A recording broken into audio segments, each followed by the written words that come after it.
The Galactic Concord had stood for 10,000 years. A coalition of 300 species, united by shared laws, trade, and a mutual understanding that war was a thing of the past. Conflicts were settled in courts, economic pressure replaced military might, and diplomacy ruled all. The idea of violence was considered primitive, barbaric. Then came Earth, a late discovery buried deep in a backwater spiral of the Milky Way. It was a vibrant world, full of life and chaos. Initial scans revealed potential, rich in resources, water, and oxygen, a rarity among Concord-charted planets. But it was the sentient species, the humans, that triggered the alarms. Unclassified, undocumented, untamed, and worst of all, uninvited.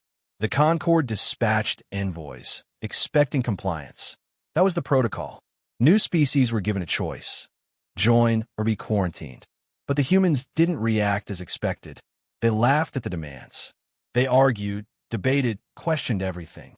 And when the Concord insisted, they armed themselves. It was absurd, really. The Concord hadn't fought a real war in centuries. Their fleets were more ceremonial than practical. Their soldiers were peacekeepers. Yet when Earth refused integration, a faction of Concord High Command, led by the Zarn Dominion, declared that humanity was a threat to stability. They sent warships, 300 vessels, sleek and shining, descending into Earth's orbit like a wall of gods. The Zarn commander, High Strategist Verkalen, broadcast a message globally: surrender. You have 10 cycles. But Earth didn't respond with surrender. They responded with silence. Until day 10. The first mistake the Zarn made was assuming Earth would fight like the Concord, that their species would kneel to superior numbers. That fear would bend them. The humans didn't bend. They broke. When the first drop pods landed in Siberia, the Zarn troops were met not by soldiers, but by freezing silence. Within hours, however, the pods stopped transmitting. No distress call, no feedback, nothing. Verkalen ordered another wave. And another. None returned. By the time his command ship registered an energy spike from below, it was too late. A beam of electromagnetic force, pure, crude, and devastating, lanced from the atmosphere, piercing one of their destroyers and frying its circuits. "How?" Verkalen asked, watching the ship fall from orbit like a burning comet. They're primitives, but humanity had evolved under constant pressure.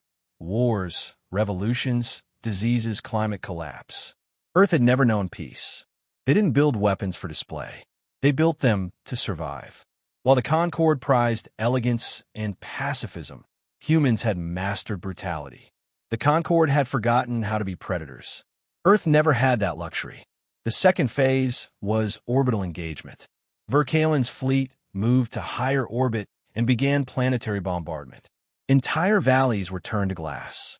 But for every strike, Earth retaliated harder. Their satellites turned out to be military-grade. Their space stations, camouflaged weapons platforms. But it wasn't the tech that terrified the Concord. It was the humans themselves. They didn't retreat. They adapted. In days, ground units had reverse-engineered Concord weaponry. Within a week, humans were launching into orbit using scrap ships built in repurposed factories. They began boarding enemy cruisers. And they didn't come for negotiation. They came for war.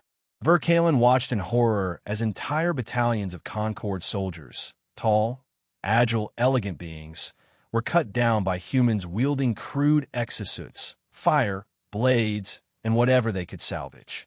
One battle report read, "They don't care if they die. They keep coming. They are laughing." It wasn't just military skill. It was something deeper, something primal.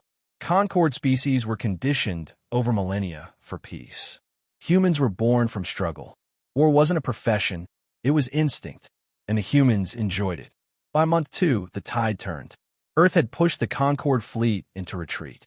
Not through numbers, but willpower. Entire continents had risen in arms. Children learned to shoot. Elders coordinated strikes. Engineers turned mining lasers into ship killers. Every city became a fortress. Every human became a soldier. And then they left Earth. Not to escape, but to chase. Verkalen's retreat brought him to the tri-home world of Zarn.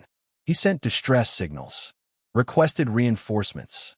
But by then, word had spread. The humans weren't just resisting. They were winning. The Concord, in shock, argued. Some wanted to negotiate. Others wanted containment. No one could agree. Fear splintered the alliance that had lasted 10,000 years. And then humanity arrived. Not with thousands of ships, but hundreds of captured ones. Concord warships, piloted by humans, reconfigured with Earth technology and brutality. They didn't ask for talks. They broadcast a message. You came to our home. You try to break us. Now, we show you what we are. The assault on Zarn was surgical and merciless.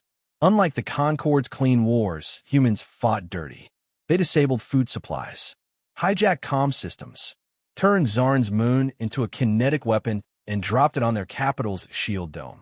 And they filmed it, broadcast it back to the Concord. One transmission leaked across the galaxy.